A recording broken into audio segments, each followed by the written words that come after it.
His hand lingered on my jawline just a second too long, the rough pad of his thumb tracing the edge of my stubble like he was memorizing the shape of me before the world crashed in. "Alex, we can't," James whispered, his voice cracking like thunder in the quiet kitchen. But his body betrayed him, pulling me closer even as the floorboards creaked upstairs where his wife, Tyler's mom, stirred in her sleep. In that heartbeat, with the rain hammering the windows of our sleepy Seattle suburb, I knew one touch would unravel everything. My best friend's family, my fragile heart, and the lie we'd both been living for months. I guess I should back up, because that night in the Thompsons' kitchen wasn't where it started. Hell, it wasn't even where it really began. No, the real story kicks off 2 summers ago, when I was 19, fresh out of high school, and Tyler Thompson dragged me to his family's lake house up in the Cascades for what he called the ultimate bro weekend. Tyler and I had been inseparable since middle school. 2 scrawny kids bonding over comic books and bad skateboarding fails in the rainy streets of Capitol Hill. He was the straight-A jock with the easy grin, the one who got me through my parents' messy divorce by crashing on my couch with microwave pizza and endless reruns of The Office. I was the quiet artist type, sketching superheroes in the margins of my notebooks, hiding the fact that I was gay from everyone but him. Tyler knew, of course. He was the first person I told back in sophomore year, after a drunken spin-the-bottle game at a party turned into my first awkward kiss with a guy from the debate team. "Dude, that's cool," he'd said, punching my arm. More fish in the sea for me then. The lake house was this rambling A-frame cabin his parents had bought back in the 90s. All knotty pine walls and a dock that jutted out into the glassy water like a promise of escape. Tyler's dad, James, was there to supervise, as his mom put it, though she stayed behind in Seattle for some work conference. James Thompson was the kind of man who made you sit up straighter without saying a word. Early 40s, built like he still hit the gym before dawn, with those sharp blue eyes that could pin you from across a room. He ran a small architecture firm downtown, designing eco-friendly homes that blended into the Pacific Northwest landscape like they were born there. Tyler always joked about his dad being the boring one, but I saw the fire in him, the way he'd sketch blueprints late into the night, humming old Springsteen tunes under his breath. That first morning, I woke up to the smell of bacon frying and coffee brewing strong enough to wake the dead. Tyler was still snoring on the pull-out couch, so I shuffled into the kitchen in my boxers and a faded mariner's tee, rubbing sleep from my eyes. James was at the stove, sleeves rolled up on his flannel shirt, flipping strips with a practiced flick of the wrist. Sunlight slanted through the windows, catching the silver threads in his dark hair. "Morning, Alex," he said, not turning around. His voice was low, gravelly from sleep, like he'd been up for hours already. "Coffee's hot. Help yourself." I mumbled a thanks and poured a mug, leaning against the counter as he plated the food. Up close like that, I noticed the faint lines around his eyes, the way his shoulders carried a tension that Tyler never seemed to inherit. "Tyler's out cold," I said, trying to fill the silence. "Guy could sleep through a meteor strike." James chuckled, a deep rumble that made my stomach flip in a way I immediately regretted. "Takes after his mother. She once slept through the '06 earthquake." He slid a plate my way, eggs scrambled just right, toast buttered golden. "Eat up. We're hiking Devil's Peak later. You in?" I nodded, shoving a forkful into my mouth to hide the heat creeping up my neck. It was nothing, I told myself, just a dad being nice. But as we ate, our knees brushed under the table and he didn't pull away. Neither did I. The hike was brutal, steep switchbacks through fern-choked trails, the air thick with pine and damp earth. Tyler bounded ahead like a golden retriever, yelling back dumb jokes about bears. James and I brought up the rear, our breaths sinking in the rhythm of the climb. At one point, I slipped on loose gravel, and his hand shot out to steady me. Firm grip on my elbow, lingering just enough to send a spark up my arm. "Easy there," he murmured, eyes locking on mine. Forest green, flecked with gold in the dappled light. I muttered an apology, but the damage was done. That touch stuck with me, replaying in my head long after we crested the peak and cracked open beers to watch the sun dip behind the Olympics. Over the next 2 days, it was little things. James asking about my sketches, genuinely interested when I showed him a half-finished drawing of the lake at dusk. "You've got talent, kid," he'd say, his voice warm like aged whiskey. Evenings by the fire pit, Tyler strumming his guitar while James and I talked architecture. How lines could evoke emotion, how a well-placed window could frame a life. Tyler crashed early each night, leaving us with the embers and the stars. One night, after too many IPAs, James confessed he'd always wanted to build something wild, like a treehouse city in the redwoods, but life, marriage, mortgage, Tyler, had grounded him. "What about you, Alex? What's your big dream?" I stared into the flames, the alcohol loosening my tongue. To feel like I belong somewhere, really belong. It came out rawer than I meant, laced with the ache of being the odd one out in my fractured family. He nodded slowly, like he got it. "You'll find it. Just gotta cross a few lines sometimes." His gaze held mine, heavy with unspoken weight, and for a split second, I wondered if he meant more than he said. We drove back to Seattle that Sunday, the truck cab thick with the scent of wet dog and campfire smoke. Tyler dozed in the back, leaving James and me in charged silence. At a stoplight in Fremont, his hand rested on the gearshift, inches from mine. I shifted, and our fingers grazed. Neither of us moved. The light turned green, and he accelerated, but the air hummed with possibility.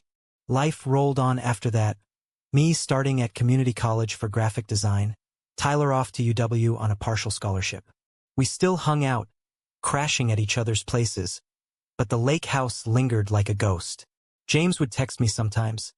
Innocent stuff like, "Saw this exhibit downtown, thought of your sketches." And I'd reply with emojis, heart pounding. Tyler never noticed. Why would he? His dad was just dad. Then came the fall of my sophomore year. Tyler's mom, Laura, got promoted. Some big marketing gig that had her traveling more. James started hosting these casual barbecues at their Queen and house, inviting Tyler's buddies over for ribs and Mariners games on the big screen. I'd go, of course, nursing a beer in the corner while Tyler dominated cornhole in the backyard. But it was James the first watched, manning the grill with that easy command, laughing at Tyler's trash talk, his eyes finding mine across the lawn like a secret signal. One night in October, the leaves turning crimson under the sodium glow of street lamps, Tyler bailed last minute on a planned hangout. "Flew," he texted. I was already en route to their place for pizza night, so I swung by anyway, figuring I'd drop off soup or something lame. Laura was packing for a red-eye to Chicago, James in the living room sorting mail. He looked up as I knocked, surprise softening into a smile that hit me like a gut punch. "Alex, come in. Tyler's a mess upstairs, but we can keep each other company." He waved me inside, and I followed, the house smelling of cinnamon from whatever candle Laura had burning. She breezed through, air-kissing my cheek. "You're a saint for checking on him, James.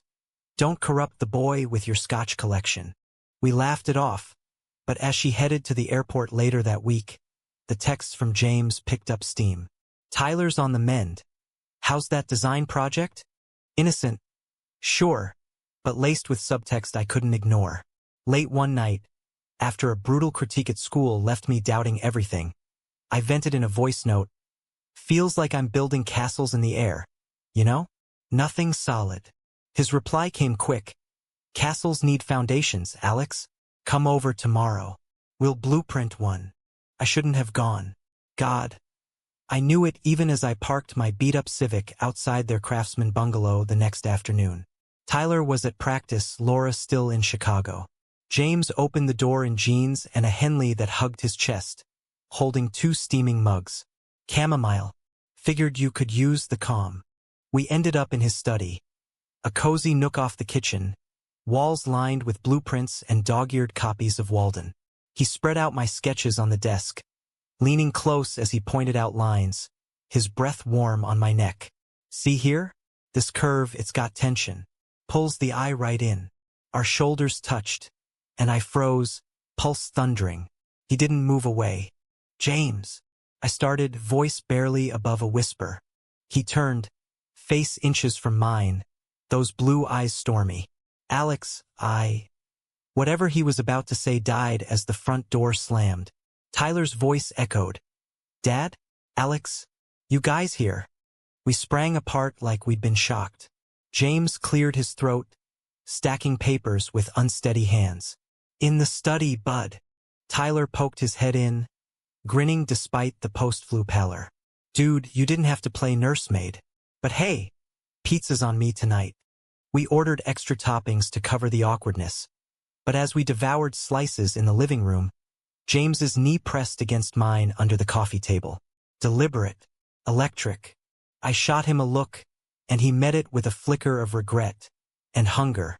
That was the line we towed for weeks.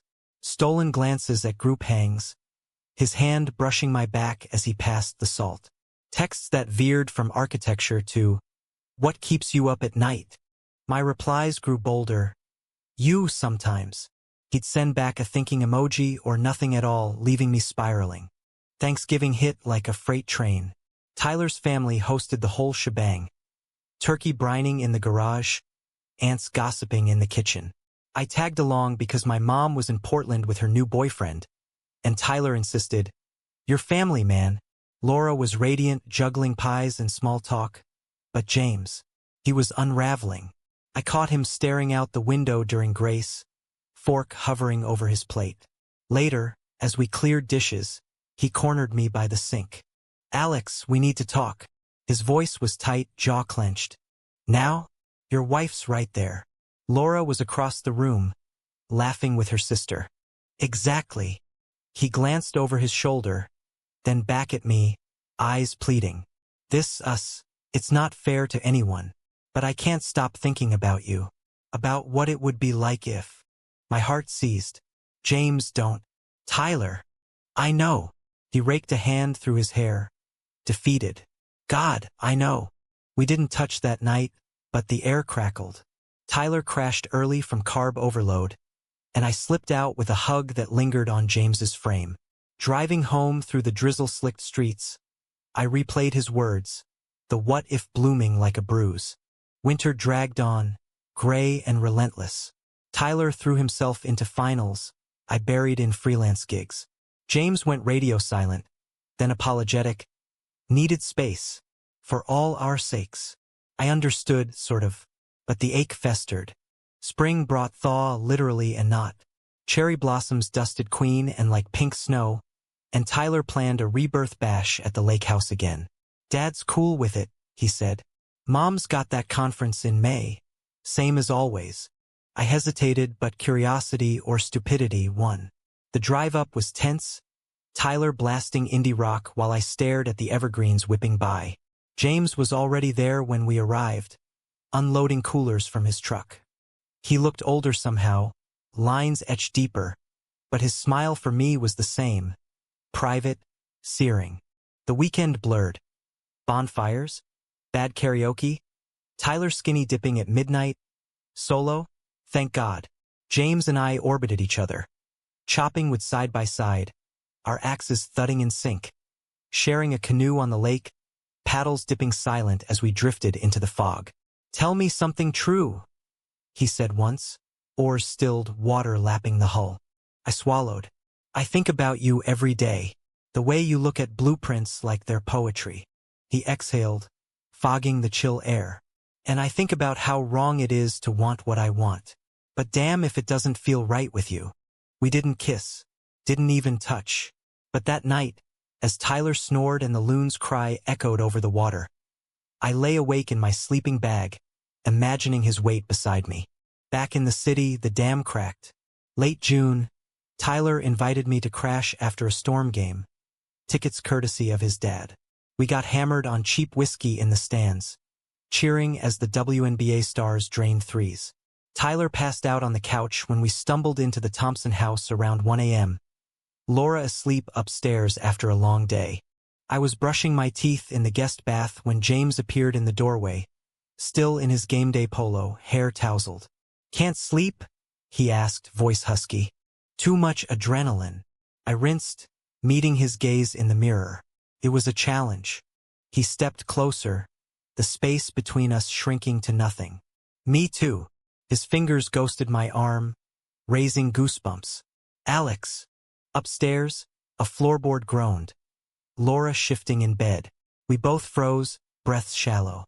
But he didn't stop. His hand cupped my neck, thumb stroking the pulse point, and I leaned in, foreheads touching, the heat of him intoxicating. James, I breathed, a plea and a warning. One more step, and his lips would have found mine. But Tyler's voice mumbled from the living room, "Water," and reality slammed back. James pulled away, eyes wild. "Go. Now." I fled to the guest room, heart jackhammering, the almost kiss burning like a brand. That should have been the end. But it was only the beginning of the unraveling. Summer swelled into a humid beast, Seattle's rare heat waves turning the city into a steam bath. Tyler landed an internship at a tech startup downtown, which meant more late nights at the Thompsons. Him buried in code on the dining table, me sketching logos on my laptop nearby. Laura traveled even more, her promotion a double-edged sword, leaving James rattling around the house like a ghost in his own life. He'd cook these elaborate dinners. Salmon with dill from the garden, fresh corn grilled to smoky perfection, and invite us over, Tyler oblivious to the undercurrent. One evening in July, as the sun dipped low and painted the kitchen gold, Tyler stepped out for a grocery run. Forgot the beer, be back in 20. The door clicked shut, and James and I were alone, the clock ticking like a bomb. He poured us wine, hands steady but eyes not. To surviving the heat, he toasted, clinking glasses. We sipped in silence, the Merlot tart on my tongue. James, about the lake. I started, but he cut me off with a shake of his head. Don't, please. He set his glass down, leaning against the island, forearms braced like he was holding himself up. I've been fighting this for months. You're Tyler's best friend. 20 years younger. Married. For Christ's sake. The words hung heavy, but his gaze betrayed him, soft, yearning. I crossed to him, close enough to smell his aftershave, cedar and citrus. Then why does it feel like the only honest thing I've felt in years? He laughed, bitter and broken.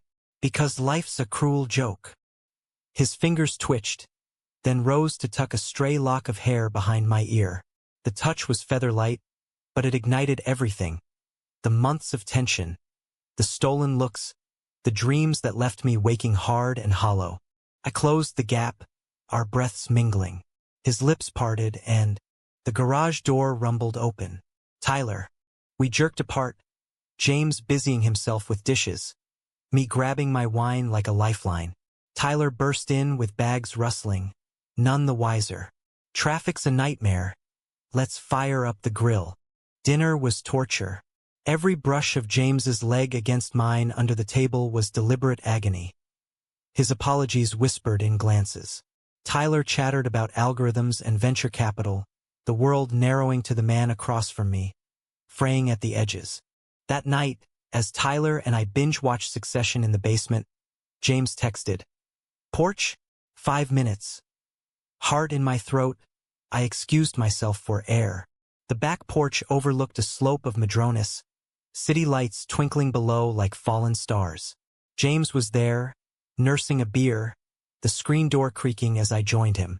"I can't do this halfway," he said without preamble, staring at the horizon. "It's killing me." Me too. I sat beside him, our thighs touching on the wicker love seat. "But Tyler would hate me." He turned, face shadowed. "Hates what he doesn't understand. Last year, he walked in on me and Laura arguing about everything. Kids, money, the spark that's gone. He thinks I'm the villain for wanting more." I reached for his hand, lacing our fingers. Felt right, like puzzle pieces slotting home. "You're not. You're human." We talked then, really talked, for hours until the crickets drowned out the distant hum of I-5. About his college days in Berkeley, dreaming of sustainable cities before settling for suburbs. About my mom's abandonment after the divorce, leaving me to piece together manhood from comics and strangers. His thumb stroked my knuckles, a quiet anchor. As dawn pinked the sky, he kissed my forehead, chaste, but loaded. We have to stop. For real this time. I nodded, throat tight, and slipped back inside before Tyler stirred. But stopping, that was a lie we both told ourselves. August brought wildfires, the sky choking on smoke from eastern Washington blazes. Tyler's internship ramped up, pulling him into 18-hour days. I filled the gaps, helping James with yard work, pruning overgrown rhododendrons, our gloves brushing as we hauled clippings. One afternoon, sweat slick and dirt-streaked, he pinned me against the garden shed, not with force but desperation, forehead to mine. "Alex, tell me to stop," he growled, voice wrecked. I didn't. Instead, I whispered, "I can't." Our first real kiss happened there, hidden by laurel bushes, tasting of salt and regret. It was brief, lips tentative, then urgent, his hands framing my face like I was fragile. When we broke apart, gasping, the world hadn't ended. But it had shifted. Guilt crashed in waves after. I avoided their house for a week, throwing myself into a mural commission for a local coffee shop. Tyler noticed, ribbing me. "You ghosting me, bro? Dad says you bailed on poker night."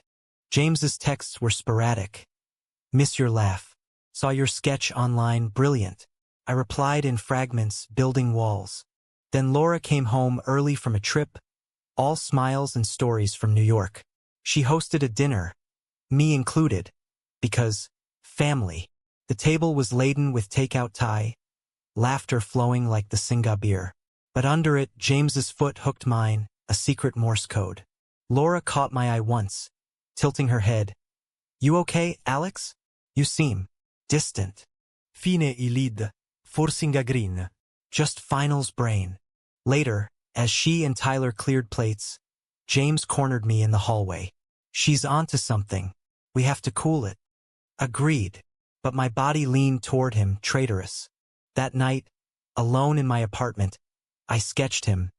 Profile sharp against the porch light, vulnerability etched in every line. It was the most honest thing I'd ever drawn. September unfurled with crisp air and changing leaves. Tyler aced his internship, celebrating with a bar crawl in Belltown. James tagged along as the responsible adult. But after a few rounds of whiskey sours, responsibility blurred. Tyler vanished into a crowd chasing shots, leaving us at a high top, knees knocking. "Your trouble?" James slurred, grinning that boyish grin I loved. "Only for you." I clinked my glass to his. We stumbled out into the neon haze, Tyler texting he'd crashed at a buddy's.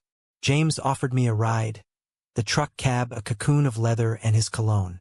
At my building, he idled at the curb, engine humming. "Come up." The words escaped before I could stop them.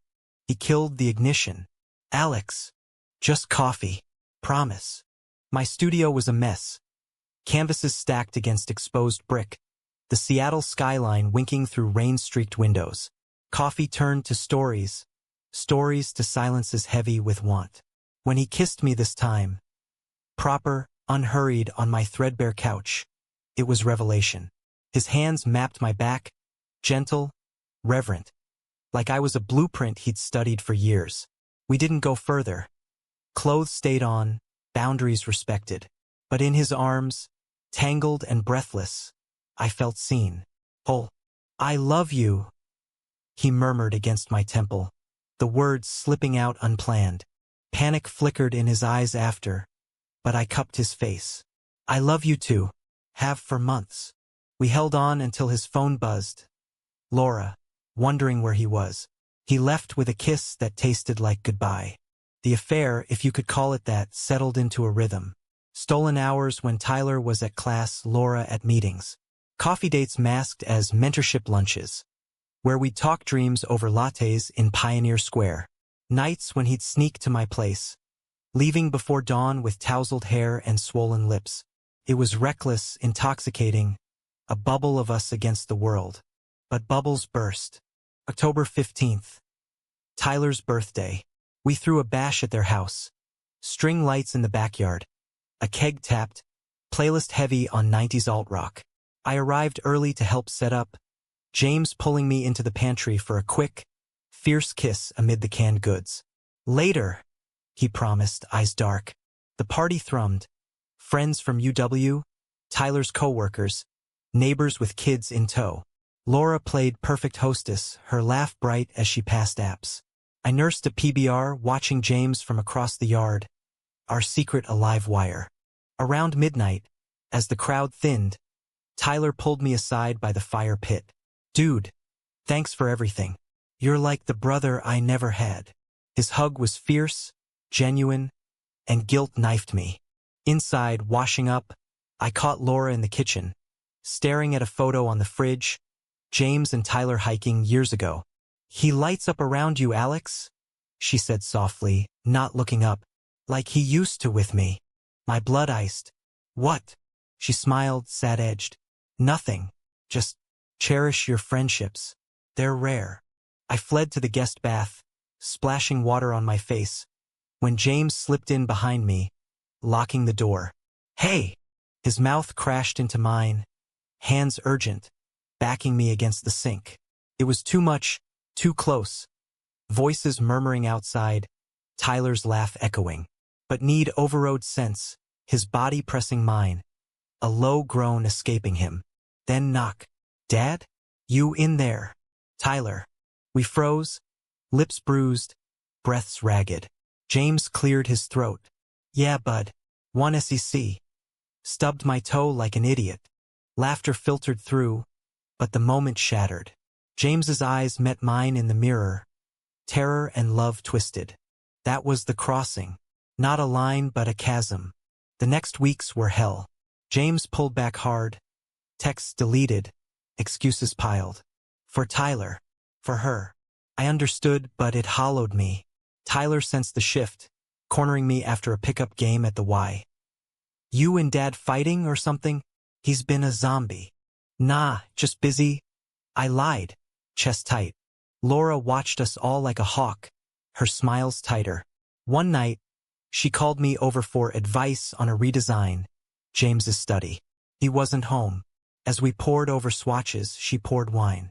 Marriage is work, Alex, but worth it if you fight for it.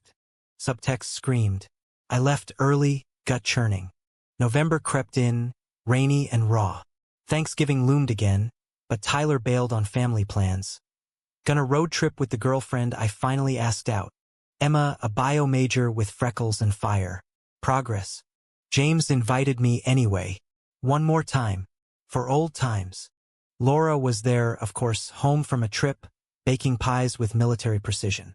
The meal was quiet, silverware clinking like accusations. After, as rain lashed the windows, James and I cleared the table. She was in the living room, folding napkins, humming Bing Crosby.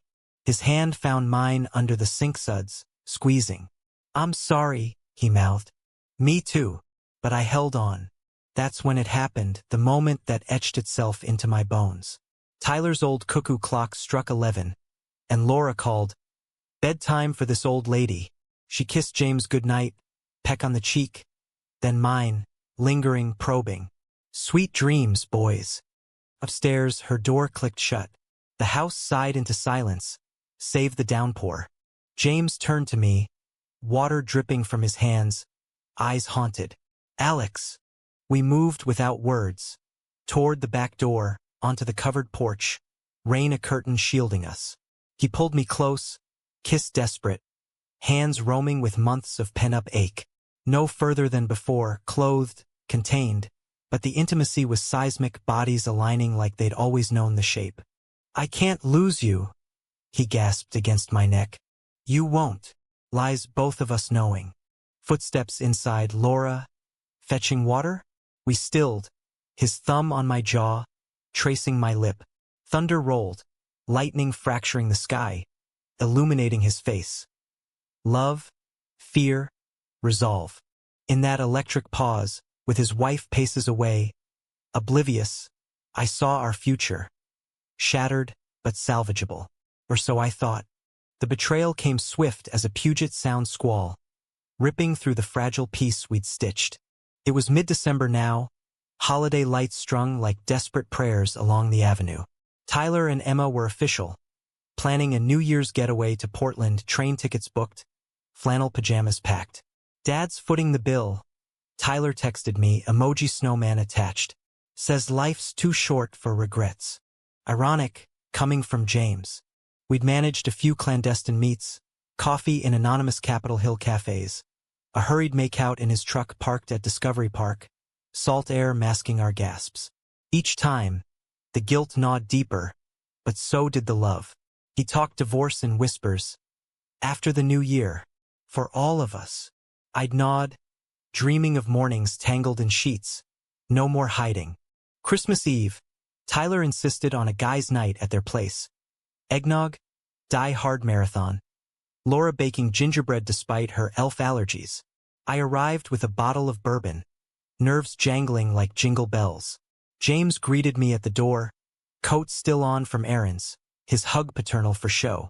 But his fingers dug into my back, a Morse code of soon. The evening unfolded in domestic bliss. Tyler and Emma arriving late, cheeks flushed from the cold, bearing gifts wrapped in newsprint. Laura orchestrated with grace. Carols on the Alexa, stockings hung by the gas fireplace. We exchanged presents amid laughter. Tyler got me a sketchbook with world's okayest artist embossed. I gave him noise-canceling headphones for his coding marathons. James unwrapped my gift last. A custom blueprint of his dream treehouse city, rendered in pencil and ink. His eyes misted. Alex, it's perfect. Laura watched, her smile a fraction too tight. You too and your projects. Soulmates in creativity. The word landed like a stone in still water. Ripples spread. Later, as Tyler and Emma slow danced in the living room to Dean Martin. Cheesy but sweet. James pulled me into the kitchen for refills. The room was dim, twinkle lights casting halos on the counters. He backed me against the fridge, kiss fierce and fleeting, tasting of peppermint and pine. New Year's, he vowed, forehead to mine. We tell them, together. Hope bloomed, reckless and bright. I nodded, stealing one more press of lips before Laura's voice called from the hall. Boys? Pie's ready. Boxing Day, Tyler dragged me to REI for ski gear. Cascades trip with Dad next month. James was meeting us there to advise on bindings. The store buzzed with post-holiday hordes, fleece and Gore-Tex everywhere. We browsed, Tyler geeking over avalanche beacons, when James appeared, clapping Tyler on the shoulder. Proud of you, son. Emma treating you right. Tyler beamed. She's the one, Dad. Like how Mom's always been for you. James's smile faltered, just a twitch. Caught it, heart aching. We grabbed lunch at the food court. Burritos wrapped in foil, steam rising like unspoken truths. Tyler stepped away for a call from Emma, leaving us alone at the table.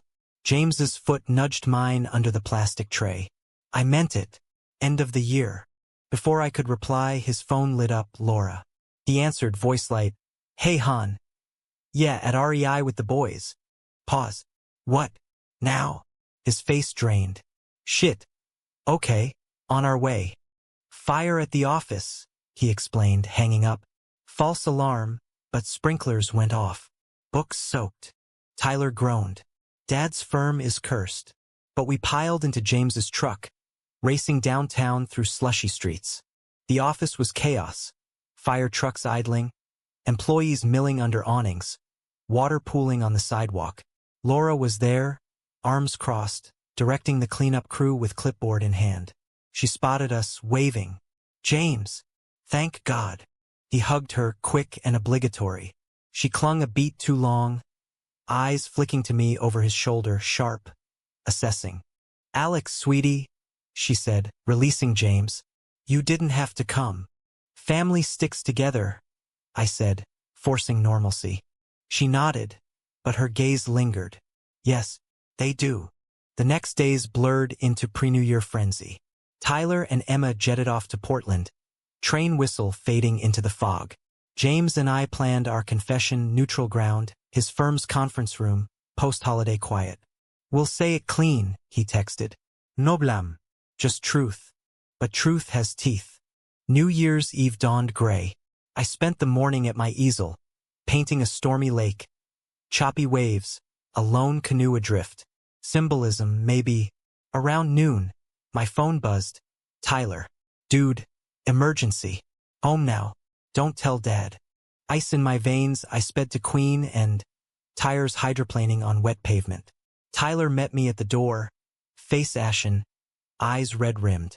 Inside. Quick. The living room was a war zone. Cushions askew. A half-empty wine glass tipped on the coffee table. Laura sat on the couch, composed but hollow, tissues crumpled in her lap. No, James. What happened? I whispered, dropping beside Tyler. He shoved his phone at me. Screenshots. Texts from James to me. Miss your laugh. New Year's, we start fresh. The treehouse blueprint photo. Captioned, you get me. Innocent out of context, damning in sequence. Mom found them, Tyler choked. On his phone. Charging in the kitchen this morning. Laura looked up, voice steady as rebar. I confronted him at the office. He admitted everything. The lunches, the lake house. You. Guilt tsunami. Laura, She held up a hand. Don't. I saw it months ago, the way he watches you. Like your oxygen. Tear escaped. I pushed him away first. Work. Resentment. But this? Betrayal twice over. Tyler paced. Fists clenched. My best friend and my dad? How long, Alex? How could you? Since summer. I confessed, voice small. We didn't mean. Bullshit. He whirled. You wrecked us. All of us. The door flew open. James, coat dusted with rain. Face crumpling at the scene. Laura. She stood, regal in defeat. Pack a bag, James. Guest room. For now. He nodded, broken, eyes seeking mine. Apology. Agony. I looked away. Tyler stormed upstairs, slamming doors. Laura followed, pausing to murmur. He'll forgive you. Eventually. But me? I don't know if I can. James lingered, reaching for me. Alex. Go. I said, voice cracking. Fix this. He left, footsteps echoing like judgment. I stumbled out into the deluge. No coat. Rain soaking through. Drove aimlessly. Gas Works Park. The rusting skeletons of old tanks mocking me under leaden skies. Curled on a bench, sobbing until my ribs ached. Betrayal? Yeah, from James, for not fighting harder. From myself, for letting love eclipse loyalty. Days bled into weeks. Radio silence from Tyler, a curt blocked on his socials. James's texts. Give us time. I love you still. I deleted them one by one, carving out the wound. Laura reached out first. Mid-January, a simple email. Coffee? Neutral ground. We met at a Fremont diner. Vinyl booths cracked, coffee bitter black. She looked older, lines deepened, but unbroken. I won't ask forgiveness, I started. Good. She stirred sugar, methodical. But understanding? Tyler's gutted. Thinks he should have seen it. Blames himself for inviting you everywhere. My throat closed. Tell him it's not his fault. I will. And James. He's in counseling. Solo for now. She met my eyes steady. He misses you. But we miss who we were more. We parted with a hug. Awkward. Real. First step. Tyler thawed by Valentine's. A terse text. Jim? No talking. We spotted each other through deadlifts and bench presses. Sweat the only language. After. In the locker room steam. He cracked. Hate you for hurting them. Hate you more for making me question everything. Gay's not a choice, Ty. Neither was loving him. He nodded, slow. Doesn't make it suck less. Spring equinox brought green shoots. Tentative. James and Laura separated, trial basis, apartment in Ballard for him. She filed papers, amicable as these things go. Tyler split holidays, playing diplomat. I saw James once, by accident hardware store, him buying paint for a client Reno. Our carts collided in aisle 7. Alex. James. Time stretched, then snapped. You okay? Surviving. Pause. You. Rebuilding. His smile ghosted. Proud of your latest exhibit. The lake series, haunting. Thanks. We stood, awkward giants. He touched my arm, brief. If you ever, when you're ready. I nodded, wheeling away before tears hit. Summer returned, the lake house sold, proceeds split, memories packed in boxes. Tyler invited me up to a new spot, rented cabin near Leavenworth. Emma in tow. Fresh start, bro. We hiked, laughed, healed in fits. One night by the fire, he handed me a beer. Dad's dating. Some architect from Portland. Nice guy, he says. My chest twinged, then released. Good for him. You? Emma asked, marshmallows toasting golden. Seeing someone. Barista with tattoos and bad poetry. Tyler grinned. First real one in months. Better than my old man. We clinked bottles, stars wheeling overhead. Fall found me at a gallery opening. My first solo show, urban landscapes laced with longing. Tyler and Emma came, Laura too, her arm through a colleague's. James arrived last, alone, suit sharp, eyes soft. He bought the stormy lake piece, the canoe adrift. Reminds me of us, he said later at the after-party wine. Me too. No heat, just honesty. We talked light then deep. Regrets aired like laundry. I crossed every line, he admitted. Hurt the people I loved most. Forgiven, I said. Mostly. He smiled, rueful. And now? Friends? Someday. Someday.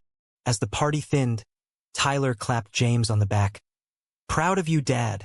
And pulled me into a side hug. Family, reforged in fire. Driving home through autumn rain, wipers swiping like second chances, I felt it. The human ache of love's fallout, but also its grace. We don't get perfect endings. Messy ones, maybe, where betrayal births empathy, and lines crossed lead to wider horizons. That kitchen moment is etched, not in shame but survival. A reminder. Love demands courage, and sometimes the bravest thing is letting go, to build anew.